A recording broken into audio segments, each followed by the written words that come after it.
சுவிட்சர்லாந்தில் வச்சு Iran, America, பாகிஸ்தானோட மீடியேஷனில் ஒரு பேச்சுவார்த்தைகளில் இப்போ ஈடுபட்டிருக்காங்க. இதில் போகிறதுக்கு முன்னாடி அமெரிக்கா சார்பில் பல்வேறு விதமான தகவல்கள் தெரிவிக்கப்பட்டிருக்கு. குறிப்பாக சொல்லணும்னா சீஸ்ஃபயரோட டேர்ம்ஸ் என்ன. இப்போ லெபனனில் ஒரு தாக்குதல் நடக்கிறப்போ ஸ்ட்ரைட் ஆஃப் ஹோர்மஸ் ஆனது மீண்டும் க்ளோஸ் பண்ணப்படுது. அப்போது திரும்பவும் இஸ்ரேல் மேலே ஒரு ப்ரெஷரை போட வேண்டிய ஒரு கட்டாயத்தில் அமெரிக்கா தள்ளப்பட்டிருக்காங்க. ஆனால் அதை எந்த அளவுக்கு அவங்களால செய்ய முடியும்? ஏன்னா ஒரு கட்டத்துக்கு மேலே இஸ்ரேல் அமெரிக்காவோட அந்த பேச்சை இல்லை அவங்க கொடுக்கக்கூடிய ப்ரெஷரை கேட்பாங்களான்னு தெரியல. இந்த பேச்சுவார்த்தை சம்மந்தப்பட்ட பாசிட்டிவ் மற்றும் நெகட்டிவ் சம்மந்தப்பட்ட முடிவுகள் வெளியில் வரதுக்கு தயாராக இருக்குன்னு பல்வேறு தரப்பினர் இப்போ பேச ஆரம்பிச்சிருக்காங்க. இந்த பேச்சுவார்த்தையோட முக்கியத்துவமானது மிடில் ஈஸ்டோட அந்த வருங்காலத்தை மட்டும் இந்த இடத்துல முடிவு பண்ண போகிறது கிடையாது. இதுக்கப்புறம் ஒட்டுமொத்த ஏஷியன் பொலிட்டிக்ஸும் மிடில் ஈஸ்டில் நடக்கக்கூடிய பொலிட்டிக்ஸும் தீர்மானிக்கப்பட போகிற ஒரு சக்தியாக இது உருவாக போகுது. ஸோ இதை பற்றின தகவல்களை இந்த ஒரு பதிவில் பார்த்துலாம். ஸோ வாங்க வீடியோக்குள்ளே போயிடலாம். நான் உங்களுக்கு தம்புக் DP trendings.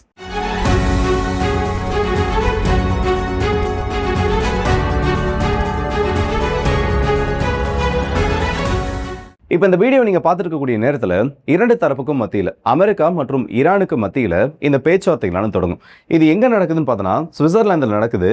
High level delegations அமெரிக்காவோட சைடில் பார்த்தோன்னா ஜேடி வான்ஸ் அவர்கள் இதுக்கு தலைமை தாங்கிட்டு இருக்காரு. ஈரானோட சைடில் பார்த்தோன்னா முகமது பஹர் கலிபஃப் அவர்கள் இந்த ஒரு குழுக்கு தலைமை தாங்கிட்டு இருக்காருன்னு பார்க்கலாம். இதில் மீடியேட்டர்ஸாக யார் இருக்காங்கன்னு பார்த்தோன்னா கத்தார் மற்றும் பாகிஸ்தான் இந்த இரண்டு தரப்புக்கும் மத்தியில் அந்த மத்தியஸ்தம் பண்ணுறதுக்கான அந்த ஒரு மீடியேட்டர் ரோலை அசியூம் பண்ணியிருக்காங்க.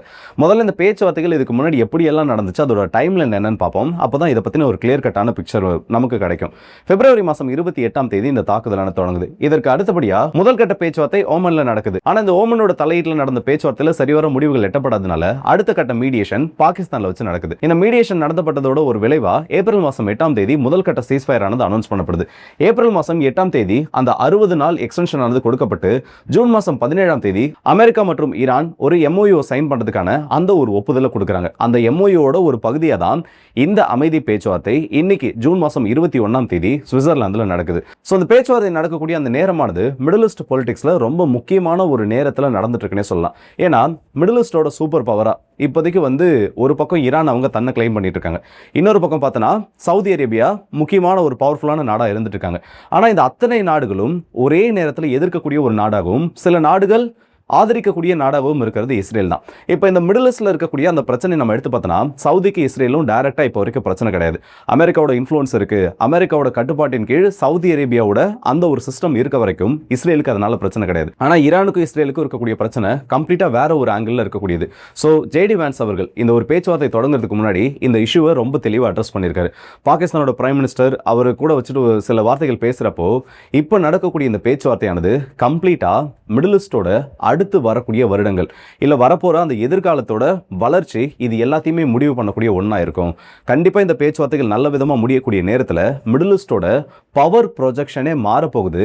எல்லா நாடுகளுமே ஏன்னா இப்போ பார்த்தோன்னா ஈரானை பேஸ் பண்ணி தான் மிடில் ஈஸ்டோட பாலிடிக்ஸ் நடந்துட்டு இருக்கு. ஈரான் கிட்ட இருந்து பாதுகாக்கிறதுக்காக தான் எல்லா நாடுகளுமே எப்படி ஒரு காலகட்டத்தில் இஸ்ரேல் கிட்ட இருந்து பாதுகாக்கிறதுக்காக நாங்கள் எங்களோட டிஃபென்ஸ் ஸ்பெண்டிங் அதிகப்படுத்தணும் நாடுகள் சொன்னாங்களோ, இப்போ மற்ற நாடுகள் இவங்க எல்லாருமே ஈரானுக்கு எதிரான ப்ரொடெக்ஷன் கொடுக்கணும்னு சொல்லக்கூடிய அளவுக்கு இந்த இடத்துல டைனமிக்ஸ் ஆனது மாறி இருக்கு. ஆனா இந்த ஒரு ரோல்ல இருந்து ஈரான் அணு ஆயுதங்களை கைவிட்டுட்டாங்கன்னா இந்த ஒரு அக்ரெசிவ் ரோல்ல இருந்து மிடில் ஈஸ்டோட டெவலப்மெண்ட்ல ஈரானை பயன்படுத்த முடியும்ன்றதை சொல்லியிருக்காரு. இதை ஜேடி வான்ஸ் அவர்கள் ஜஸ்ட் அவரோட ஸ்டேட்மெண்ட்டை மட்டும் சொல்லியிருக்காரான்னு கேட்டோன்னா அதுதான் இல்லை. அமெரிக்காவோட அதிபர் டொனால்ட் ட்ரம்ப் அவர்கள் ஒரு சில பதிவுகளை போட்டிருக்காரு. எந்த இடத்துலையுமே ஒரு அமைதியை பற்றி பெருசாக மென்ஷன் பண்ணல. அவரோட ரெகுலரான அந்த ஒரு டோன் எப்படி இருக்குமோ, இவங்க மட்டும் இந்த பேச்சுவார்த்தைகளை ஒத்துக்கொள்ளனா அவங்கள நான் அதை பண்ணிவிடுவேன் இதை பண்ணிவிடுவேன் அந்த மிரட்டுறது மட்டும் இல்லாமல் ஸ்ட்ரைட் ஆஃப் ஹோர்மஸ் ஆனது மீண்டும் க்ளோஸ் பண்ணப்பட்டுருச்சுன்னா ஈரானை இல்லை ஈரான்னு சொல்லக்கூடிய ஒரு நாடு இருந்ததுக்கான தடமே தெரியாதுன்னு சில வார்த்தைகளை மென்ஷன் பண்ணியிருக்காரு. ஆனால் இதில் ரொம்ப ஒரு சர்க்காஸ்டிக்கான ஒரு விஷயம் என்ன தெரியுமா, அவர் அந்த ட்வீட்டை போடக்கூடிய அந்த நேரத்தில் இல்லை அவர் அந்த செய்திகளை சொல்லக்கூடிய அந்த நேரத்தில் ஸ்ட்ரைட் ஆஃப் ஹோர்மஸ் இன்னும் மூடப்பட்டு தான் இருக்குது.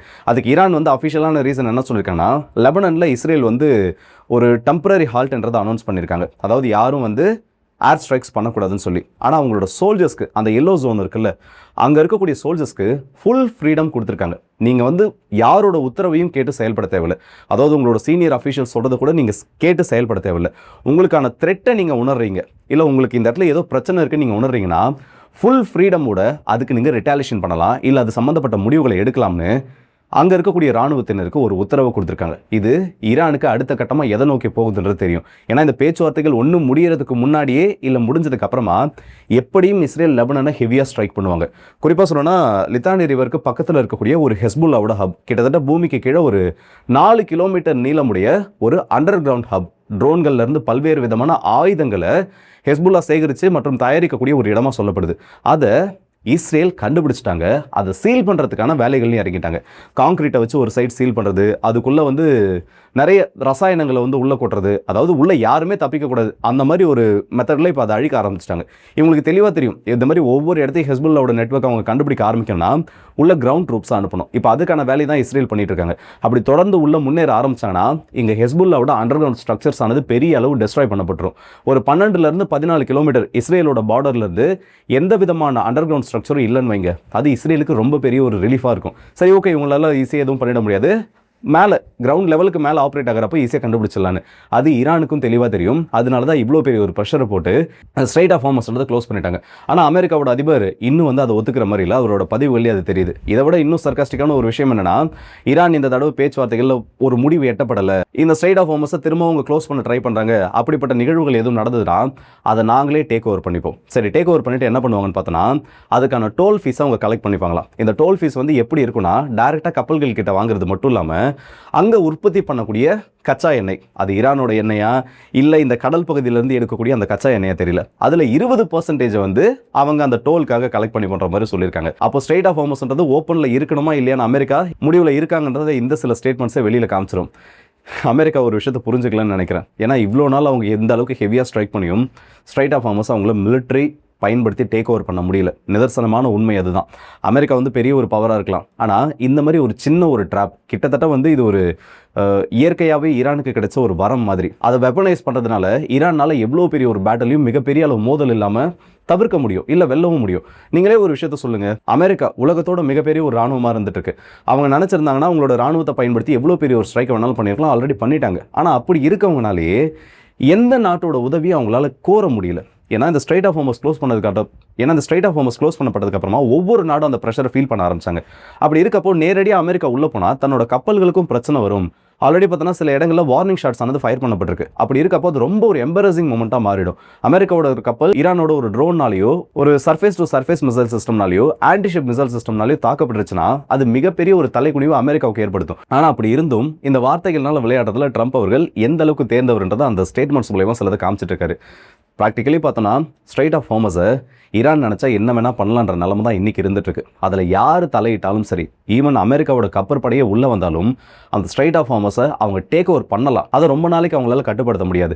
அப்படி அவங்க கம்ப்ளீட்டாக அதை கட்டுப்படுத்தணும்னா ஈரானுக்குள்ள ஆட்சி மாற்றம் ஏற்படணும். அதுக்கு அமெரிக்காவோட வீரர்கள் உள்ளே போகணும். அதுதான் இந்த இடத்துல ரொம்ப பெரிய ஒரு பிரச்சனை. இந்நேரத்தில் இஸ்ரேலில் புதுசாக ஒரு பெரிய ஒரு இஷ்யூ கிரியேட் ஆகிட்டு இருக்கு. ஏன்னா இஸ்ரேலோட அப்போசிஷன் லீடர் சமீபத்தில் ஒரு செய்தியை சொல்லியிருந்தார். ஈரானை ரொம்ப அண்டர் எஸ்டிமேட் பண்ணிட்டாங்க. யார் பண்ணாங்கன்னு பார்த்தோன்னா இஸ்ரேலும் அமெரிக்காவும் சேர்ந்து.